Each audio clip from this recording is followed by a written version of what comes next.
नमस्कार, बहुत स्वागत है आपका डेली 24 भारत में। मैं हूं आपके साथ अनीता शर्मा। शुरुआत करते उत्तर प्रदेश की बड़ी खबरों से।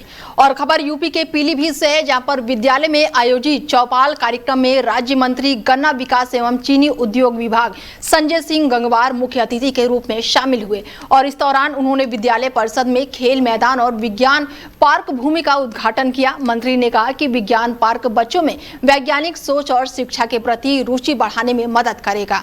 कार्यक्रम में मंत्री ने केंद्र और राज्य सरकार की विभिन्न योजनाओं जैसे कि किसान सम्मान निधि, उज्जवल योजना, आवास योजना और सामूहिक विवाह योजना की जानकारी लोगों को दी। ग्रामीणों ने बताया कि घर और सड़क निर्माण की मांग रखी जाएगी, जिस पर मंत्री ने अधिकारियों की भूमि चिन्हित करके सड़क निर्माण के निर्देश भी दिए। और इसके बाद से मंत्री जनप्रतिनिधियों और अधिकारियों ने विद्यालय परिसर में पौधारोपण करके पर्यावरण संरक्षण का संदेश भी दिया।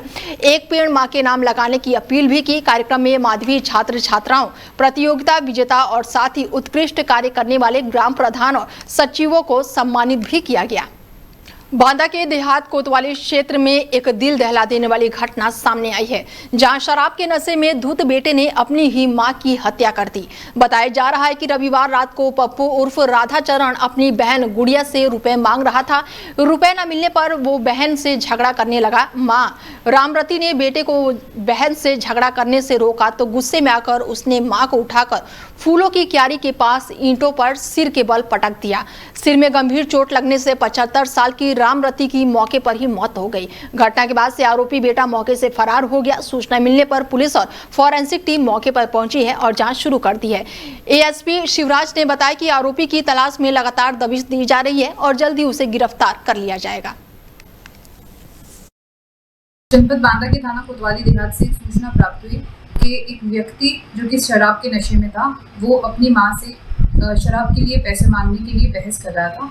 इसी बहस के दौरान उसने अपनी 75 साल की वृद्ध मां को धक्का दे दिया और उसकी मां की मौके पर ही मृत्यु हो गई। इस मामले में समीचीन धाराओं में अभियोग पंजीकृत कर लिया गया है और अभियुक्त को भी हिरासत में ले लिया गया और माननीय न्यायालय के समक्ष उसे प्रस्तुत किया जा रहा है। आगे की विधिक कार्रवाई प्रचलित है।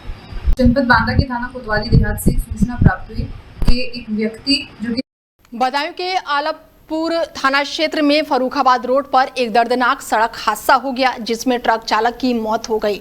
बता दें कि अभियासा गांव के पास खाद से लदी ट्रैक्टर ट्रॉली का पिछला टायर अचानक से ही फट गया, जिससे वो वाहन नियंत्रित होकर सड़क किनारे खाई में जा पलटा। हादसे में चालक ट्रक के नीचे दब गया। मृतक की पहचान चंदौसी थाना क्षेत्र के मोहम्मदपुर गाँव के निवासी 32 साल के तालिब पुत्र अशफाक के रूप में हुई है। बताया जा रहा है कि वो खाद लेकर जा रहा था और तभी हादसा हो गया। आसपास मौजूदा ग्रामीणों और किसानों ने ट्रॉली हटाकर उसे बाहर निकाला और सीएचसी पहुंचाया, जहां पर डॉक्टरों ने उसे मृत घोषित कर दिया।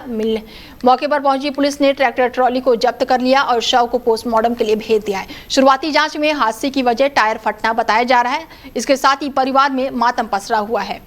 चित्रकूट थाना क्षेत्र की रहने वाली एक महिला ने पुलिस अधीक्षक से न्याय की गुहार लगाई है। बता दें कि चैना देवी ने आरोप लगाया है कि ससुराल पक्ष के लोग लगातार उसके साथ मारपीट, गाली गलौज और मानसिक प्रताड़ना कर रहे हैं। महिला का आरोप है कि धमकियों के कारण वो और उसके परिवार दहशत में हैं। पीड़ित के अनुसार आरोपी चंद्रपाल, बाबूलाल, रामकरण समेत अन्य लोग ने पहले भी उसके और उसके पति के साथ मारपीट की थी। महिला ने बताया कि 25 फरवरी को उसके साथ सड़क पर मारपीट हुई और अभद्रता की गई, जिसका वीडियो भी उसके पास मौजूद है। इसके अलावा आरोपियों पर जान से मारने की धमकी देना और संपत्ति के अधिकार से वंचित करने के आरोप भी लगाए गए हैं। महिला का कहना है कि पहले शिकायत पर थाने में दबाव बनाकर समझौता कराया गया था, जिसके बाद आरोपियों के हौसले और बढ़ गए हैं। पीड़ित ने एसपी अरुण कुमार सिंह से मामले में एफआईआर दर्ज करके निष्पक्ष जांच की मांग की है। हमारे साथ मारपीट हुई, हमारे ससुराल वालों ने किया। चंद्रपाल और बाबूलाल ने हमको रोड में मारा, गाली गलौज किया। अच्छा, कौन कौन मारे हैं? चंद्रपाल, बाबूलाल। अच्छा, तो कब मारे थे? 25 जनवरी 25 जनवरी को। तो अभी तक कार्रवाई नहीं हुई उनके ऊपर? हमने आवेदन दिया था थाने में, तो उसमें कोई कार्रवाई नहीं हुई। किस थाने में दिए थे? भरतपुर थाने में। अच्छा, तो अभी तक कुछ नहीं हुआ। आज कहाँ आए थे? आज आए हैं, कई बार आ चुके हैं। पहली बार आए हैं, तो कार्रवाई नहीं हुई। मामला ये है कि हमारे पत्नी के साथ मारपीट हो रही है। अच्छा, कौन कर रहा है? चाचा, दादा, पिता पिताजी, अच्छा, भाई, वही सभी लोग कर रहे तो उनसे कहे नहीं है आपकी क्यों मारपीट करते हैं जब हम बाहर रहते हैं? हैं। एक बार आप मुझे को स्वयं मारा उन्होंने खदेड़ के रोड में। कौन कौन मारे हैं आपको? चंद्रपाल। अच्छा, प्रशासन नहीं कुछ मदद कर रहा? नहीं, क्या कहते हैं? कहते घर का मैटर है, सुलहनामा पैसा ही दे के वो रफा दफा करा लेते हैं। हमारे साथ सीतापुर में आरक्षित नागरिक पुलिस एवं समकक्ष पदों की सीधी परीक्षा जो है 2026 को लेकर प्रशासन पूरी तरह से अलर्ट मोड पर नजर आ रही है। जिलाधिकारी डॉक्टर राजा गणपति आर और पुलिस अधीक्षक अंकुर अग्रवाल ने आरएमपी इंटर कॉलेज और पीएम श्री राजकीय इंटर कॉलेज पहुंचकर परीक्षा की तैयारियों का निरीक्षण किया। निरीक्षण के दौरान परीक्षा केंद्रों पर सीसीटीवी कैमरे, पेयजल, शौचालय और अन्य व्यवस्थाओं की जांच की गई। जिलाधिकारी ने अधिकारियों को निर्देश दिए कि भीषण गर्मी को देखते हुए अभ्यर्थियों के लिए पर्याप्त और शुद्ध पेयजल की व्यवस्था सुनिश्चित की जाए ताकि किसी भी परीक्षार्थी को परेशानी न हो। प्रशासन ने परीक्षा को निष्पक्ष, पारदर्शी और सुरक्षित ढंग से संपन्न कराने के निर्देश भी दिए हैं। वहीं पुलिस अधीक्षक ने सुरक्षा व्यवस्था को जायजा भी लेते हुए पर्याप्त पुलिस बल तैनात रखने और परीक्षा के दौरान कानून व्यवस्था बनाए रखने के निर्देश दिए हैं। सीतापुर ब्लॉक में सड़क निर्माण कार्य को लेकर ग्रामीणों ने अनियमितताओं के आरोप लगाए हैं। ग्रामीणों का कहना है कि निर्माण कार्य में मानकों की अनदेखी करके पीली ईंटों का इस्तेमाल किया जा रहा है, जिससे सड़क की गुणवत्ता पर सवाल खड़े हो रहे हैं। स्थानीय लोगों ने प्रधान और पंचायत सचिव की कार्यशैली पर भी सवाल उठाए हैं। विकास कार्यों में सरकारी धन के दुरुपयोग की आशंका जताई गई है। ग्रामीणों का आरोप है कि निर्माण कार्य सही मानकों के अनुसार नहीं कराया जा रहा है। जिम्मेदार लोग मामले को नजरअंदाज कर रहे हैं। ग्रामीणों ने मामले की निष्पक्ष जांच करके दोषियों पर कार्रवाई की मांग की है। वहीं सूत्रों के हवाले से अधिकारियों और जिम्मेदारों की मिलीभगत के आरोप भी लगाए जा रहे हैं। हालांकि इन आरोपी की अधिकारिक पुष्टि फिलहाल नहीं हो पाई है। फिलहाल गांव में सड़क निर्माण को लेकर चर्चा और नाराजगी का माहौल बना हुआ है। यूपी के ललितपुर में ब्याजखोरों से परेशान एक युवक का वीडियो सोशल मीडिया पर वायरल होने के बाद से मामला चर्चाओं का केंद्र बना हुआ है। नंदीपुरा निवासी मोहम्मद ने आरोप लगाया है कि करीब 7 लाख रुपए के कर्ज और अत्यधिक ब्याज की मांग से मानसिक और आर्थिक रूप से परेशान है। युवक ने वीडियो में कहा है कि वो तनाव में है और कुछ भी कर सकता है। पीड़ित का कहना है कि उसने जिन लोगों से उधार लिया था उन्हें मूल रकम और ब्याज चुका दिया है, लेकिन इसके बावजूद उससे दोगुना ब्याज मांगा जा रहा है। युवा ने जुर्वेद पाठक, मोहम्मद मुनीब कुरैशी, अभिषेक तिवारी और राजेंद्र पुरोहित समेत कई लोगों पर दबाव बनाना, गाली गलौज करना और परिवार को धमकी देने के आरोप भी लगाए हैं। बताया जा रहा है कि युवक जो है माइग्रेन की बीमारी से पीड़ित है और इस मामले में पुलिस से 2 बार शिकायत कर चुका है। फिलहाल वीडियो वायरल होने के बाद से पूरे शहर में चर्चा तेज हो गई है। मामला सदर कोतवाली क्षेत्र का बताया जा रहा है। सीतापुर ग्राम पंचायत में विकास कार्यों को लेकर ग्रामीणों ने गंभीर अनियमितताओं के आरोप लगाए हैं। ग्रामीणों का कहना है कि पिछले करीब कई सालों में करोड़ों रुपए खर्च किए गए और लेकिन गांव की स्थिति आज भी बदहाल बनी हुई है। कई परिवार अभी भी झोपड़ियों में रहने को मजबूर हैं। सड़क, नाली, बिजली जैसी मूलभूत सुविधाओं का अभाव है। ग्रामीणों में आरोप लगाया है कि पंचायत भवन सालों से बंद पड़ा है, जिस कारण पंचायत से जुड़े कामों के लिए लोगों को दूर ब्लॉक और तहसील के चक्कर लगाने पड़ते हैं। वहीं मनरेगा कार्यों में भी अनियमितताओं के आरोप लगाए गए हैं। ग्रामीणों का कहना है कि एक ही सड़क पर बार बार मिट्टी डालकर भुगतान कराया गया, जबकि कई जरूरी कार्य अधूरे पड़े हैं। ठोस अपशिष्ट प्रबंधन केंद्र को लेकर भी सवाल उठ रहे हैं। ग्रामीणों का आरोप है कि केंद्र हमेशा बंद रहता है, लेकिन कर्मचारियों का वेतन लगातार निकाला जा रहा है। ग्राम प्रधान, पंचायत सचिव और पंचायत मित्रों पर विकास योजनाओं में भ्रष्टाचार और कागजी खानापूर्ति के आरोप भी लगे हैं। कन्नौज में यूपी पुलिस और आरक्षी भर्ती परीक्षा 2026 को लेकर प्रशासन पूरी तरह से अलर्ट मोड पर है। जिलाधिकारी आशुतोष मोहन अग्निहोत्री और पुलिस अधीक्षक विनोद कुमार ने परीक्षा केंद्र और कंट्रोल रूम का निरीक्षण करके व्यवस्थाओं का जायजा लिया है। निरीक्षण के दौरान दोनों अधिकारियों ने परीक्षा को सकुशल, निष्पक्ष और पारदर्शी तरीके से संपन्न कराने के निर्देश दिए हैं। कंट्रोल रूम में लगाए गए सीसीटीवी कैमरे, संचार व्यवस्था और परीक्षा केंद्रों से मिलने वाली सूचनाओं को भी मॉनिटरिंग व्यवस्था भी की जा रही है। अधिकारियों ने संबंधित कर्मचारियों को सतर्कता के साथ ड्यूटी करने और परीक्षा के दौरान किसी भी प्रकार की गड़बड़ी न होने के निर्देश दिए हैं। यूपी के गोंडा में आरक्षी नागरिक पुलिस भर्ती परीक्षा को निष्पक्ष और पारदर्शी तरीके से संपन्न कराने के लिए पुलिस अधीक्षक विनीत जायसवाल ने विभिन्न परीक्षा केंद्रों का निष्पक्ष कर व्यवस्थाओं का जायजा लिया। निरीक्षण के दौरान उन्होंने सुरक्षा व्यवस्था, अभ्यर्थियों की प्रवेश क्रिया, सीसीटीवी निगरानी और पुलिस बल की तैनाती की गहनता से जांच की। एसपी ने केंद्र व्यवस्थाओं और पुलिस अधिकारियों से परीक्षा की तैयारियों की जानकारी लेकर आवश्यक दिशा निर्देश देने को कहा। उन्होंने निर्देश दिया है कि परीक्षा शांतिपूर्ण माहौल में कराई जाए और किसी भी प्रकार की नकल, अनियमितताओं या फिर संदिग्ध मामले में तुरंत ही कार्रवाई की जाए।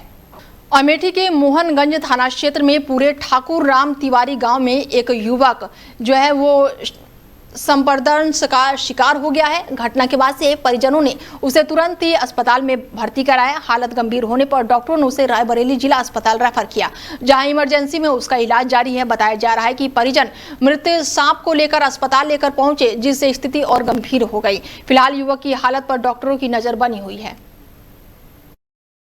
ये हमारे पास एक दीपक नाम का बच्चा मोहनगंज अमेठी का रहने वाला बताया जा रहा है कि सब दर्द में उसको कर दिया है, जिससे उसकी हालत अभी गंभीर बनी हुई है। प्राथमिक उपचार करके भर्ती किया गया है।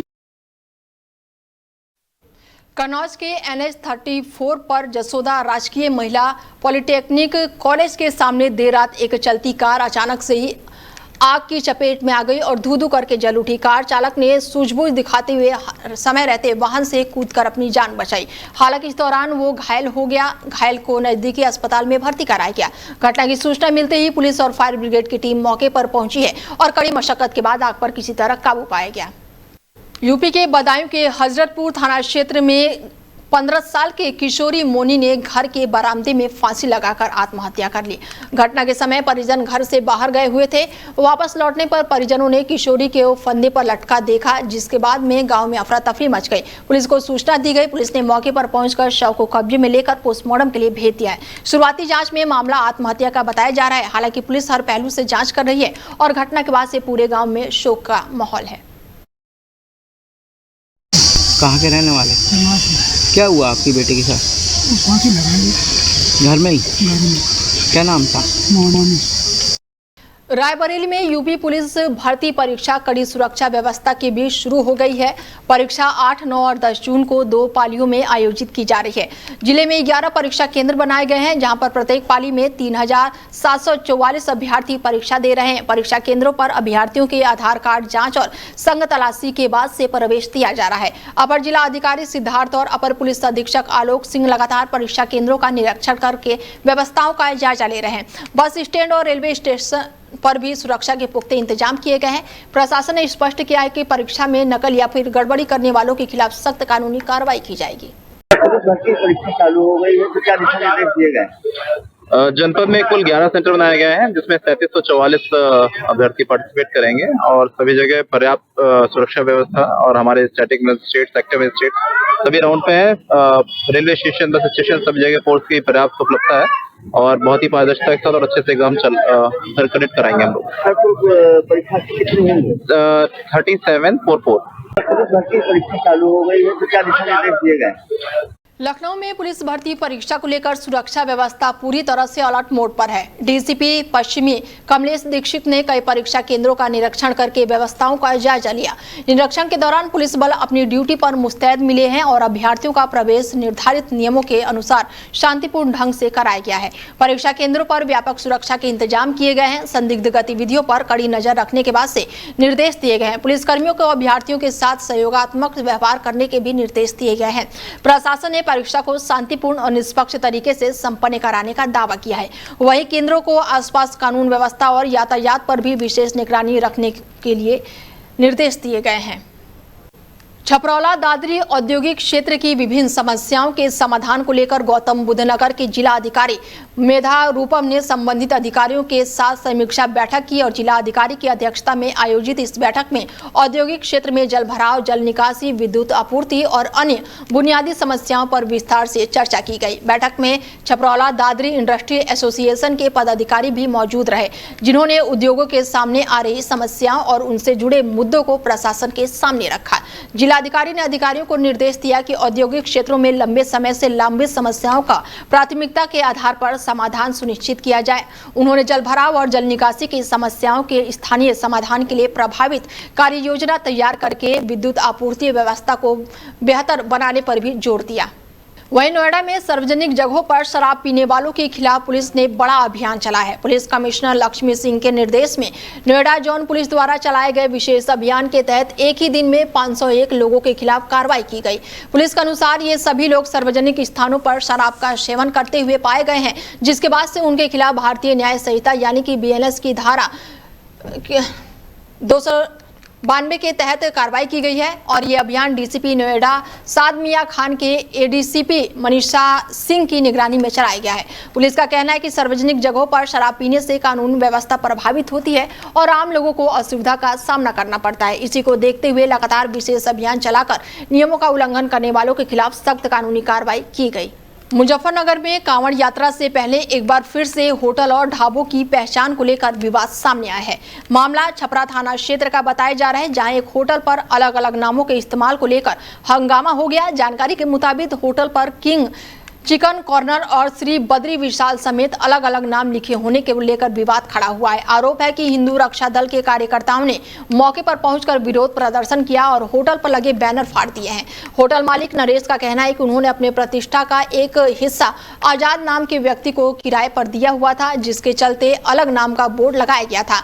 होटल मालिक ने पुलिस को भी शिकायत में मारपीट और तोड़फोड़ के आरोप भी लगाए हैं। घटना के बाद से पुलिस ने मामले की जाँच शुरू कर दी है और पुलिस के अनुसार होटल मालिक की तहरीर के आधार पर हिंदू रक्षा दल के जिला अध्यक्ष समेत 20 अज्ञात लोगों के खिलाफ मुकदमा दर्ज किया गया है। बुलंदशहर में एक दर्दनाक सड़क हादसे ने एक परिवार की खुशियां छीन ली। देसी शराब से भरा एक कंटेनर अनियंत्रित होकर पलट गया, जिससे चपेट में आने से एक दुकानदार की मौके पर ही मौत हो गई। हादसा सिकंदराबाद कोतवाली क्षेत्र का ये बताया जा रहा है, जहां पर बुलंदशहर से गाजियाबाद की ओर जा रहे कंटेनर अचानक से ही दुर्घटनाग्रस्त हो गया। मृतक की पहचान कन्हैया पुत्र गिरधारी निवासी STM कोट क्षेत्र के रूप में हुई है। बताया जा रहा है कि कन्हैया अपने घर से दुकान की ओर जा रहा था और तभी पलटे हुए कंटेनर की चपेट में आ गया, जिसकी उसकी मौत हो गई। हादसे के बाद से इलाके में अफरा तफरी मच गई और बड़ी संख्या में लोग मौके पर जमा हो गए। वहीं कंटेनर चालक भी इस दुर्घटना में गंभीर रूप से घायल हो गया है, जिसे उपचार के लिए अस्पताल में भर्ती कराया गया है। सूचना मिलते ही पुलिस मौके पर पहुंची, शव को कब्जे में लेकर पोस्टमार्टम के लिए भेज दिया है। पुलिस हादसों के कारणों की जांच में जुटी हुई है। मुजफ्फरनगर में पुलिस भर्ती परीक्षा को निष्पक्ष और नकल विहीन संपन्न कराने के लिए सुरक्षा के कड़े इंतजाम किए गए हैं।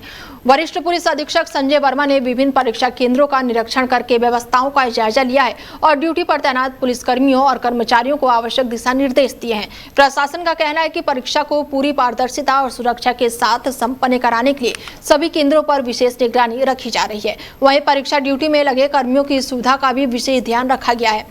SSP संजय वर्मा की पहल पर ड्यूटी कर रहे पुलिसकर्मियों और कर्मचारियों के लिए पौष्टिक भोजन की व्यवस्था की गई है, जिसमें दाल, रोटी, चावल और छाछ सहित अनेक खाद्य सामग्री उपलब्ध है। इसके अलावा सभी परीक्षा केंद्रों पर शुद्ध पेयजल की व्यवस्था भी सुनिश्चित की गई है। बुलंदशहर में किसानों से जुड़ी खाद्य वितरण व्यवस्था की जांच के दौरान प्रशासन को अनियमितताएं मिली है। सिकंदराबाद के SDM दीपक कुमार पाल ने चोला खाद्य समिति पर औचक निरीक्षण किया, जहां जांच के दौरान कई खामियां सामने आई है। अधिकारियों के अनुसार निरीक्षण के समय समिति की ओर से स्टॉक रजिस्टर मौके पर प्रस्तुत किया गया और इसके अलावा ई-पास मशीन में दर्ज स्टॉक और मौके पर उपलब्ध स्टॉक के बीच भी अंतर पाया गया। निरीक्षण में सामने आई इस गड़बड़ी को गंभीरता से लेते हुए SDM ने समिति से स्पष्टीकरण मांगा है। प्रशासन का कहना है कि यदि समिति की ओर से संतोषजनक जवाब नहीं दिया गया तो नियमानुसार कार्रवाई की जाएगी। निरीक्षण के दौरान SDM ने किसानों से भी संवाद किया और उन्हें आश्वासन दिया है कि खाद्य वितरण या फिर अन्य किसी भी समस्या की शिकायत मिलने पर तत्काल जाँच करके उचित कार्रवाई की जाए।